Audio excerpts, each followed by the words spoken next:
What was it like on the set of Little House on the Prairie? The actress who played Michael Landon's wife says it wasn't as wholesome as it seemed. Guess what me and Andrew found? Where have you been, young lady? You're late. Huh? I asked you where you've been. Well, I was trying to tell you, me and Andrew. Fact is, you're late. Whether you were an avid follower of Little House on the Prairie program during its original run, or discovered the charm of Laura Ingalls and her family through reruns, the idyllic portrayal of pioneer life may not be as saintly captured behind the scenes. While the show captured the essence of 19th century settler life, there were darker realities lurking off camera. What were some of the shocking scandals in the show? And how did the off-screen experiences contrast with the heartwarming narratives in the show? Join us as we delve into how this scene wasn't edited. Look again at the Little House on the Prairie, pushing Melissa's buttons. Even though Laura Ingalls and Nellie Oleson were depicted as being each other's arch-enemies on the show, the two actors were, in fact, the best of friends off-set. At a later point in the series, Nellie and Percival got married, despite the fact that Steve Tracy, the actor who played Percival, was actually gay. Nellie and Percival's controversial relationship didn't matter much in the show. As often as the two characters could, in a clear attempt at aggravating Melissa Gilbert, they'd passionately make out in front of her. Laura and her love interest Almanzo's love life wasn't nearly as spicy as Nellie's and Percival's, who went out of their way to make their on-screen displays of affection as in her face as possible. Of course, Gilbert, being the youthful and innocent actress she was absolutely agonized by their emotionally insensitive cruelty. Booze and harmful substance. You might be appalled to find out many of the cast and crew members of Little House on the Prairie had some fairly disturbing addictions. Most of these vices involved chemical dependency on booze and harmful substance. As such, it wasn't uncommon to find both on set. Reportedly, the crew polished off 230 racks of Coors every day. Some especially stressful days were even dubbed 3-case days. According to Melissa Gilbert's memoir, Michael Landon was one of the heaviest drinkers on set. He would start off his day with a coffee spiked with liquor and would keep the drinks flowing throughout the rest of the day. Most folks on set had no clue how much he was drinking. He kept it under wraps. But eventually, the full extent of his alcoholism became evident. Michael Landon's true identity. Michael Landon was actually Jewish, even though his character on the show was often seen pushing a Christian message. In real life, he was Jewish. Michael Landon was actually just his stage name. He was born as Eugene Maurice Orowitz. Despite having to play a Christian on screen, Landon didn't find that in conflict with his cultural identity or beliefs. He grew up in New York and New Jersey. His father, Eli Maurice Orowitz, was Jewish, although his mother, Peggy O'Neill, was a practicing Catholic. He was later quoted as saying he took after his father's cultural identity but didn't personally subscribe to any particular religious beliefs. He was a believer in God, but only identified as Jewish in the cultural sense. Landon's dyed hair. Landon's curls were something to marvel at, but if you assumed his lush brunette mane was all natural, you're mistaken. His signature look came from a bottle. His actual hair color was a muted ashy brown.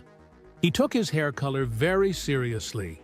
He routinely went to a professional stylist to get the dye job done right. Even so, when he started to get some grays, the set lights and natural sunlight would make his dye take on a peculiar purplish hue. Producers would have to call in extra help from professional colorists to fix the issue. Serious issues. Addressed in the show, in general, Little House on the Prairie took on a pretty light-hearted tone. But from time to time, it actually dealt with some pretty risque themes. This was an era where TV was beginning to push the boundaries of what was considered socially and politically acceptable. Sexual assault, drug addiction, racism, prejudice, Adoption and disabilities became frequent topics of consideration for the trailblazing series. Very few programs at the time were willing to touch on these subjects. So, in a way, Little House on the Prairie was ahead of its time. Family matters in the show. On the show, Willie Oleson, played by Jonathan Gilbert, was the younger brother of Nellie. In real life, he was actually the adopted sibling of Melissa Gilbert. Sadly, the two actors are no longer in good standing with each other. They had a falling out after Little House wrapped up. Jonathan went on to get his MBA in finance and is currently working as a stockbroker in New York. Melissa continued working as an actress. She also served as president of the Screen Actors Guild from 2001 to 2005. In 2016, she ran a campaign for a seat in the U.S. House of Representatives for Michigan's 8th Congressional District. Even though she was the presumptive Democratic nominee for her district, she was forced to drop out of the race because of injuries sustained in a 2012 accident. Mary and Laura's relationship.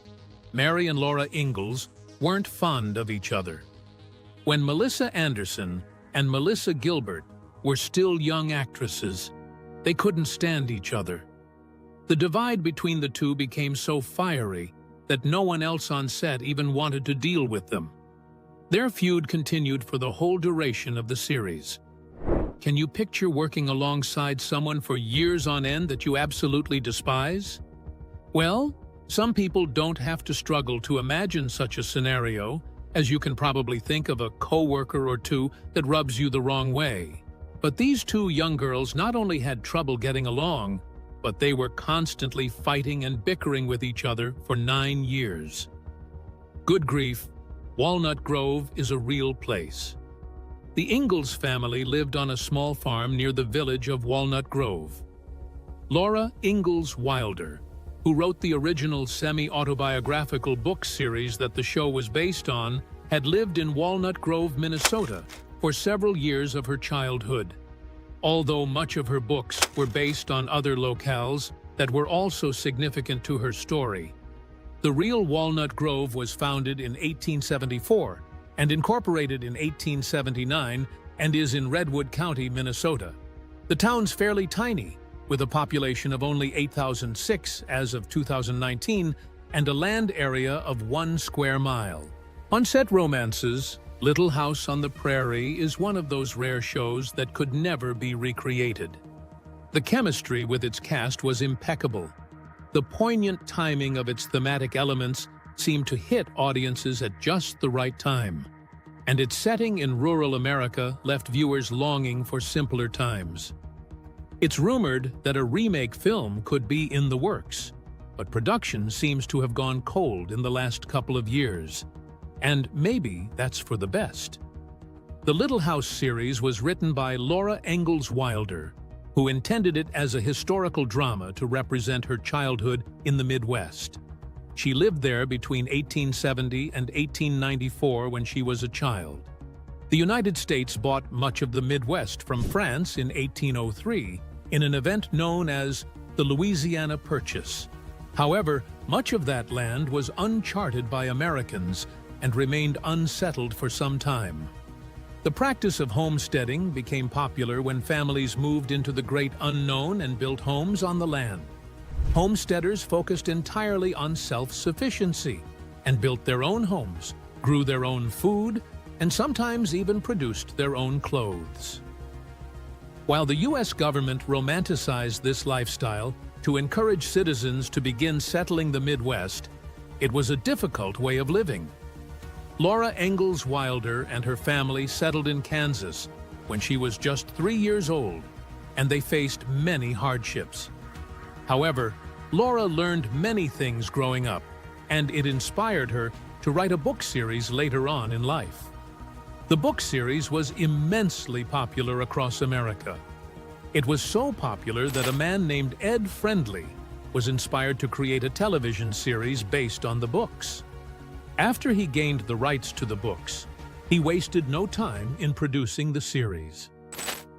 Little House on the Prairie aired on September 11, 1974. and concluded after 8 seasons on March 10, 1982. A slightly different version of the series, called Little House, New Beginnings, ran the following year. The series was a family favorite in households across America because people loved learning what life was like during the age of pioneers. Even today, children and adults alike love the series. Much of the show's success is owed to the talented cast members. Melissa Gilbert and Michael Landon had a turbulent friendship. Melissa Gilbert played the star of the series, Laura Ingalls, while Michael Landon played Pa Ingalls. When Melissa was only 11 years old, her adopted father ended his life. Although she was told at the time he had suffered a stroke, as a result, Melissa felt she was lacking a father figure. Once she was cast to play Laura Ingalls, however, she found she greatly looked up to Michael Landon. The two grew incredibly close, and Michael Landon even told her he loved her like a father. They engaged in all sorts of antics while the camera crew wasn't filming. However, their relationship took a turn for the worse. Michael divorced his wife to pursue a romantic interest on set, a makeup artist by the name of Cindy Clerico. Melissa, whose parents had divorced when she was only 8, felt betrayed by Michael's decision. She became so angry with him, she cut off all forms of contact. While the two lost their close relationship for some time, Melissa eventually decided it was time to let bygones be bygones. When Michael was diagnosed with pancreatic cancer, Melissa made up with him. After his death, she even named one of her children Michael in memory of him. Two rivals on the show were best friends in real life. While Melissa Gilbert played the character Laura, a member of the Ingalls family, actor Allison Arngrim played Nellie, who was a member of the Olesen family in the show. The Ingalls and the Olesens did not get along at all. Laura and Nellie, especially, had an intense rivalry. However, while both actors were great at portraying animosity between each other for the camera, they were best friends in real life. The two spent lots of time together when they weren't busy working, and they got up to all sorts of crazy shenanigans. They were so close, they even had sleepovers at each other's houses. Amazingly, the two young actors who were such close friends were able to act so horribly to each other on screen. They may have been young, but their performances remain a true testament to their talent. Melissa Gilbert had a hard time portraying romance. Even today, young actresses are often cast in romantic roles alongside significantly older men. But this issue was even more prevalent during the production of Little House on the Prairie. This created a particularly uncomfortable situation for Melissa Gilbert, who was just 15 when she had to film her first on-screen kiss, also her first real-life kiss. In the series, Melissa's character Laura marries Almanzo Wilder, played by 23-year-old Dean Butler. The age gap made the experience nerve-wracking for Melissa, who felt uneasy about kissing someone so much older. Unsure of how to handle the situation, she turned to Michael Landon, a close friend and father figure who also served as a director on the show. Understanding her discomfort, Landon took her concerns seriously and brought the issue to the producers.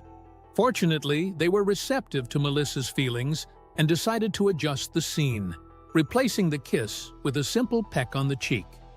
Some other cast members made fun of Melissa's innocence.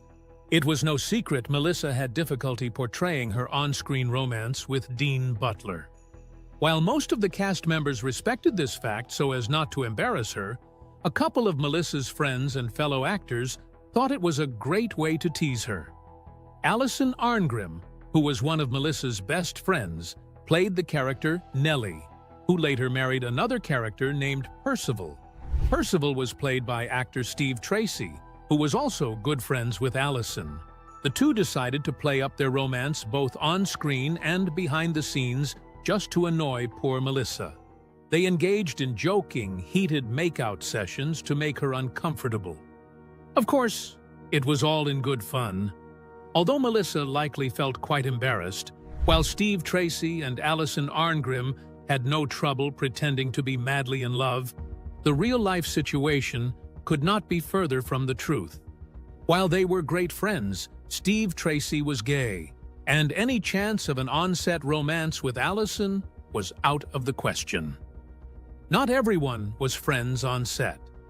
While Melissa Gilbert and Alison Arngrim were best friends behind the scenes, not everyone could be expected to get along so well. While all the actors were able to put aside their differences for the sake of the show, there were still some tensions when the cameras weren't rolling. Melissa Sue Anderson played Mary Ingalls, the older sister of Melissa Gilbert's Laura. While the two appeared quite close in the show, they didn't get along at all behind the scenes. While nobody knows the exact reason for the feud, whatever differences the two actors had ran deep.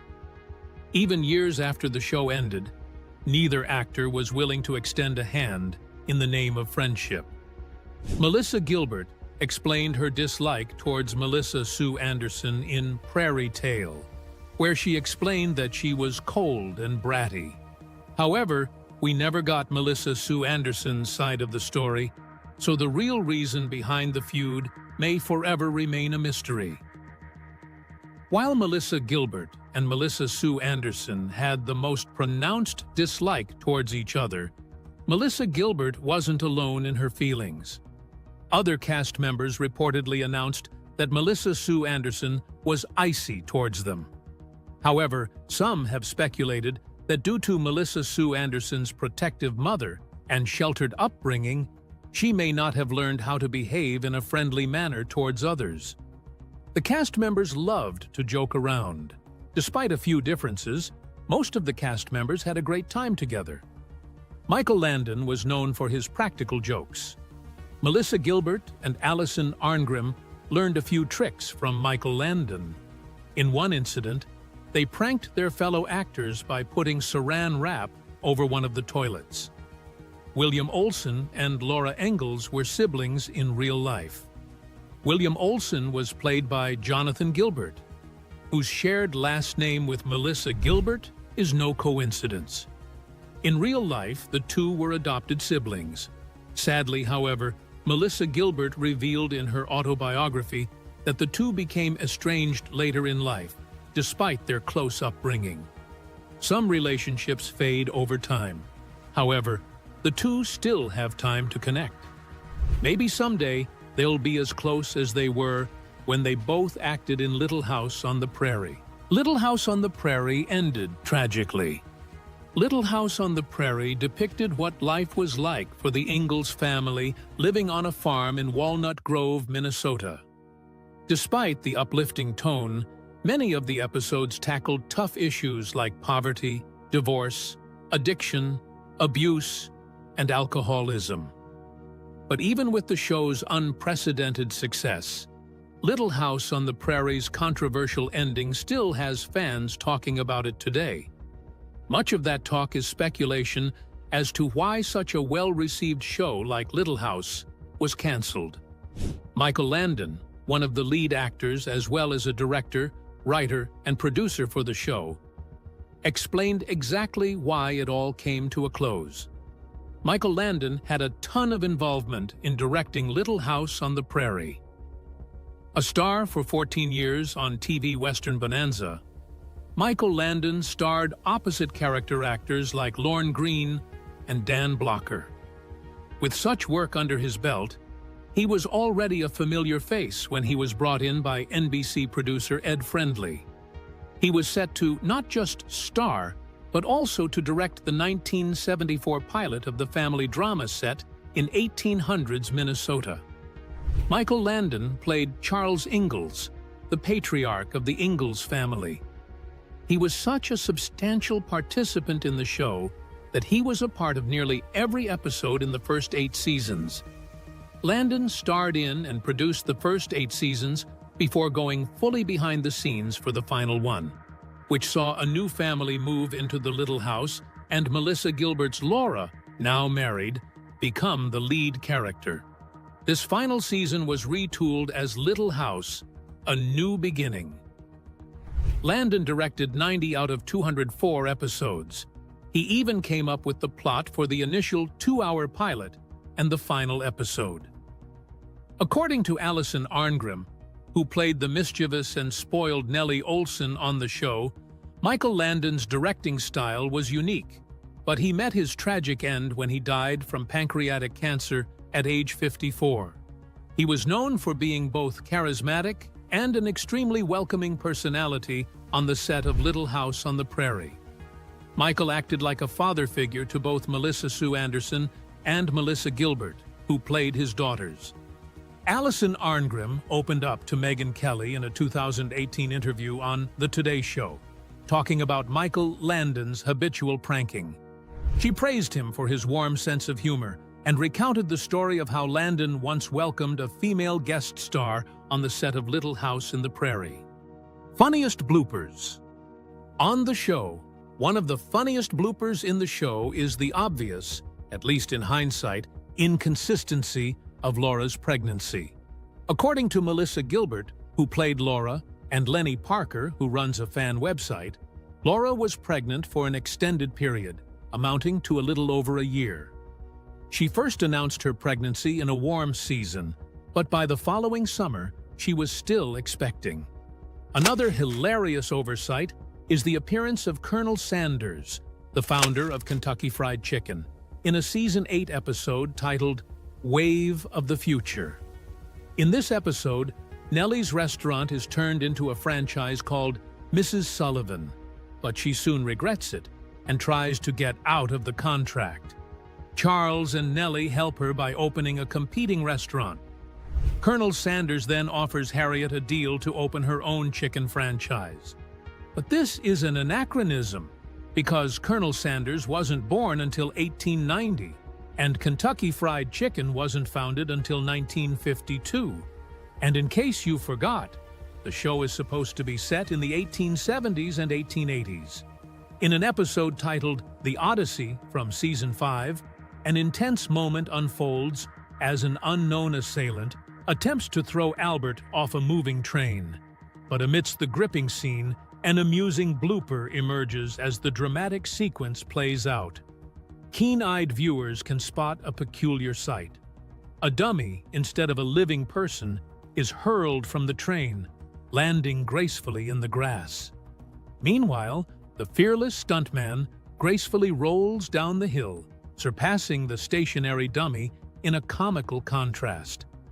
Amidst the earnestness of the Little House on the Prairie set, laughter and hijinks often found their way into the lives of the cast members. One such purveyor of pranks was none other than the talented Michael Landon. As was later revealed by Rachel Greenbush, who portrayed the youngest Ingalls sibling, Carrie, during an interview she gave several years ago, Greenbush shared with a bit of a twinkle in her eye that Landon was a big practical joker. The mischievous duo of Greenbush and her on-screen sister Melissa Gilbert would venture off to the creek during breaks, embarking on frog-catching escapades with their tiny amphibian friends in tow. They would return to the set to deliver their slimy surprises to Landon. In a gleeful act of deception, Landon would take the unsuspecting amphibians and place them in his mouth. Approaching fellow cast and crew members with a mischievous grin, he would open his mouth, allowing the frog to spring forth and send those around him into fits of startled panic. The strange things that happened in the show. A subtle but noticeable blooper in the show is the presence of noisy tree branches outside the front upstairs window next to the girl's bed. In at least 2 episodes, The Monster of Walnut Grove and The Music Box, the branches can be seen and heard moving and rustling as if there is a strong wind outside. But there's no such tree near the house in any other scene of the show.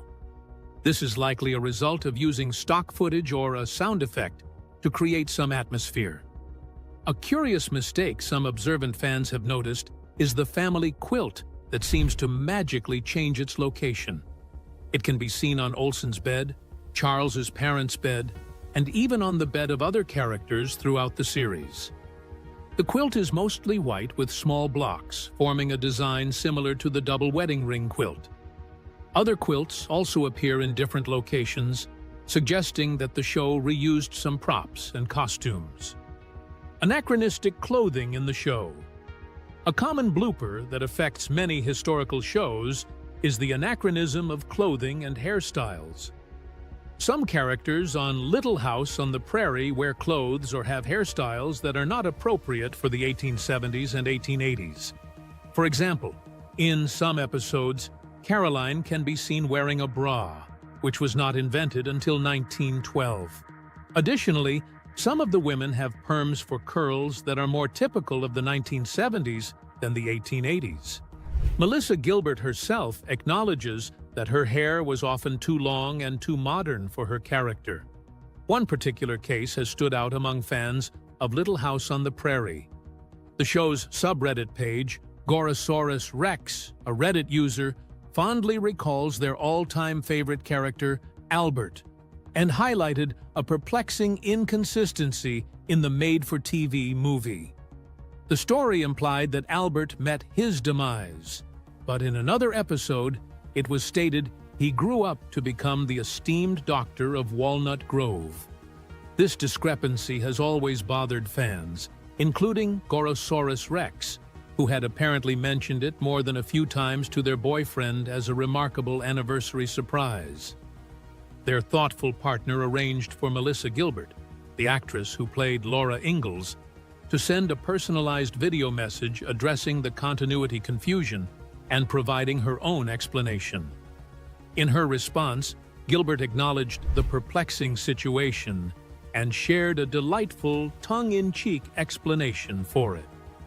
At the time, no one seemed concerned about the conflicting stories, and Gilbert humorously suggested her own imaginative twist.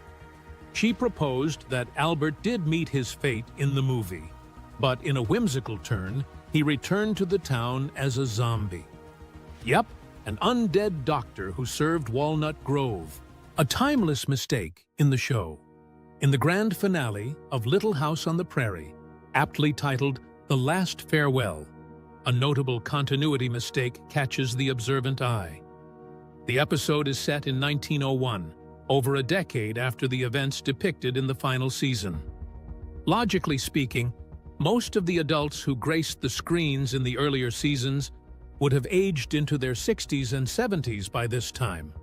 In fact, the real-life Charles Ingalls sadly passed away just a year later, in 1902.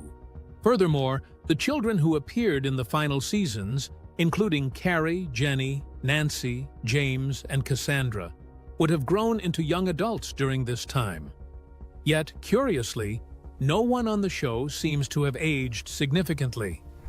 It's as if time stood still, freezing the characters in a perpetual state of youthfulness.